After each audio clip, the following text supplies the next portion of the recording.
नमस्कार, मैं हूं चंद्रभान सिंह भदौरिया और आप देख रहे हैं सीबी लाइव। आज का ये वीडियो स्वर्गीय हीरा सिंह मरकाम साहब को समर्पित है, जिन्हें हम दादा हीरा मरकाम के नाम से जानते हैं। ये वो शख्सियत थी जो मध्य प्रदेश और छत्तीसगढ़ के गोंड लैंड में, जी हाँ, जहाँ पे गोंड आदिवासी रहते हैं, वहाँ उनकी सभ्यता, संस्कृति, परंपराओं से लेकर उनके मुद्दों को लगातार उठाते रहे, उनके बीच में जाते रहे, जीते रहे। पूरा जीवन एक तरह से उन्होंने गोंड साहित्य, गोंड संस्कृति, परंपरा, खान पान उसको समर्पित कर दिया। गोंड अस्मिता को आगे बढ़ाने वाले दादा हीरा मरकाम ने कल अंतिम सांस ली। आज उनका अंतिम संस्कार भी हो गया। विडंबना देखिए कि एक ऐसी शख्सियत जिसने जीवन भर आदिवासियों के लिए संघर्ष किया, काम किया, उनके अंत्येष्टि में कोई भी बड़ा पॉलिटिशियन या बड़ी शख्सियत नहीं पहुंची। चाहे कांग्रेस के हों, चाहे बीजेपी के हों, कोई भी बड़ा नेता आज उनकी अंत्येष्टि में उनको कंधा देने नहीं पहुंचा। ये दादा हीरा मरकाम की उपेक्षा नहीं है, ये दर्शाता है कि किस तरीके से आदिवासी, उनके समुदाय अभी भी राजनीतिक दलों द्वारा उपेक्षा का शिकार हैं।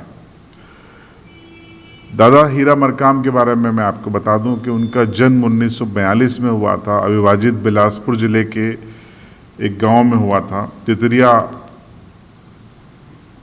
तिवरवा गांव में हुआ था।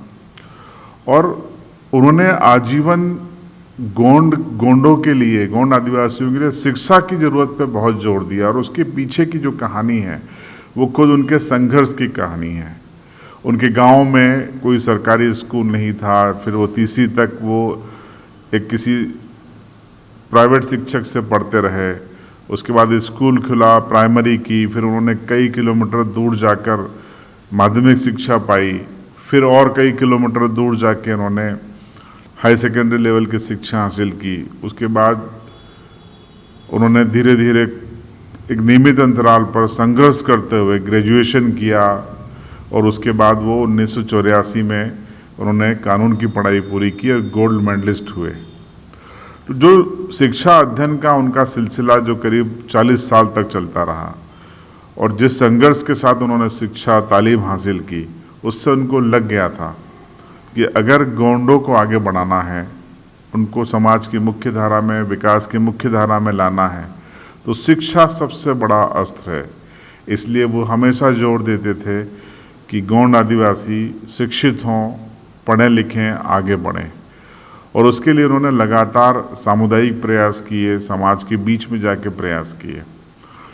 सबसे बड़ा एजेंडा उनका राजनीतिक चेतना के साथ साथ गोंड जनजाति को, गोंड आदिवासियों को ये बताना कि उनकी भाषा कितनी गौरवशाली है, उनकी सभ्यता, परंपरा कितनी समृद्ध है और उसको वो किस तरीके से संरक्षित कर सकते हैं। इसके लिए उन्होंने अलग अलग स्तर के प्रयास किए। 1990 के आसपास उन्होंने गोंडवाना गणतंत्र पार्टी की भी स्थापना की। आपको बता दूं कि उन्होंने शासकीय शिक्षक के रूप में लंबे समय तक काम किया, लेकिन उसके बाद जब उनको लगा कि अब सियासत में उतरना चाहिए, तब उन्होंने सियासत में उतरने का फैसला किया। 1980 में उन्होंने शिक्षक की नौकरी से इस्तीफा दे दिया और निर्दलीय प्रत्याशी के रूप में पाली तानाखर नाम की विधानसभा सीट से चुनाव लड़ा। वो चुनाव तो हार गए, लेकिन निर्दलीय प्रत्याशी होते हुए वो दूसरे स्थान पर रहे। इससे साबित होता था कि इलाके में और लोगों में उनकी कितनी पकड़ है, कितनी पैठ है। उसके बाद उन्होंने जब चुनाव लड़ा, तब 1985 का साल था और बीजेपी के टिकट से उन्होंने चुनाव लड़ा और वे विधायक बनकर भोपाल पहुंचे। 1990 के आसपास उनका बीजेपी से मतभेद हो गया और उन्होंने बीजेपी छोड़ दी और उसके बाद गोंडवाना गणतंत्र पार्टी की स्थापना की।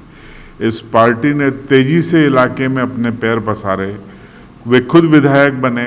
छत्तीसगढ़ जो अविभाजित मध्य प्रदेश का हिस्सा था, वहाँ से विधायक बने और उनके 3 अन्य साथी भी जीतने में कामयाब रहे।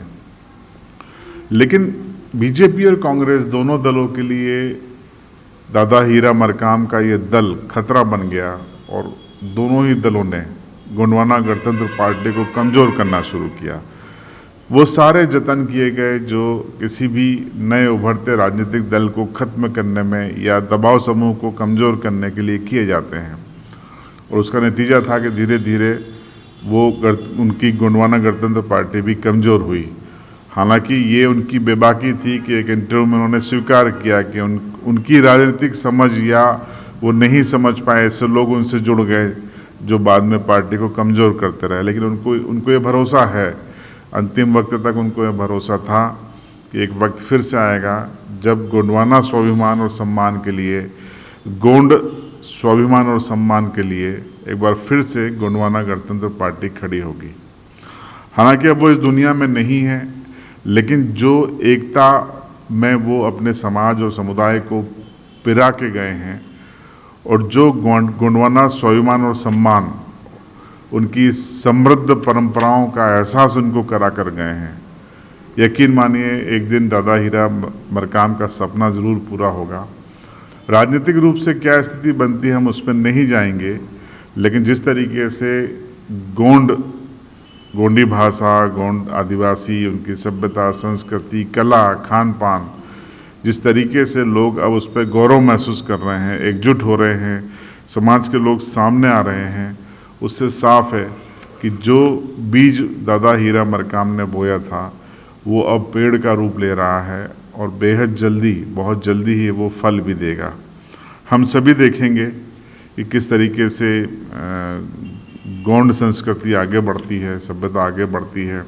आपको बता दें कि उन्होंने इसी संस्कृति के संरक्षण और विकास के लिए अमरकंटक मेले की शुरुआत की थी 2005 में। सफलतापूर्वक वो हर साल मनाया जाता है, देश भर के गोंड वहाँ पर जुटते हैं। दादा हीरा मरकाम सिर्फ मध्य प्रदेश के गोंड लैंड तक सीमित नहीं थे, उनकी प्रतिभा, उनकी क्षमता, उनके संपर्क का लाभ छत्तीसगढ़ के गोंड लैंड को भी मिला और महाराष्ट्र के नागपुर के इलाके तक उनकी काफ़ी पकड़ थी, अप्रोच थी। इसे विडंबना कहेंगे कि एक उम्र के बाद वो बीमार हो गए और कल उन्होंने अंतिम सांस ली, लेकिन दादा हीरा मरकाम जैसी शख्सियत कई दशकों में पैदा होती है। समाज को जो देकर गए हैं, देश को जो देकर गए हैं, उसको देश और समाज हमेशा याद रखेगा।